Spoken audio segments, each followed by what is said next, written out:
আসসালামু আলাইকুম। তো আমি এখন বইসা রইছি, এই যে এটা হইতেছে ইশারা। ঠিক আছে, ইশারা এখন লুক নাই, কারণ মাত্র নামাজ শেষ হয়েছে।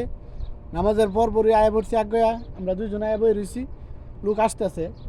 তো এই ইশারাটার মধ্যে আগে খুব কাম কাজ আছিল, এখন কাম কাজ নাই।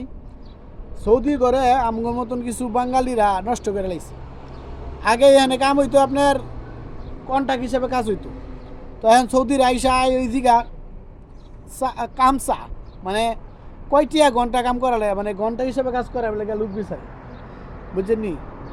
তো আগে ঘন্টায় কাজ করতো, দেখা গেছে আধা ঘন্টা 1 ঘন্টা কাজ করলে 50 টাকা 100 টাকা লই আনতে গেছে। আর অনেক 1 ঘন্টা কাজ করলে 10 টাকা। 1 ঘন্টা কাজ করলে আপনি একটা বাড়ি পুরা নাদা ভাটাতা পুরোটা কাজ করলে তার মানে 1 ঘন্টায় পরে কি 10 টাকার কাম?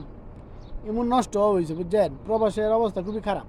কিন্তু ইশারাত বইয়া অনেক কোনো কাম কাজ পাওয়া যায় না, দেখেন একবারে ফাঁকা মাঠ, কোনো মানুষ নাই।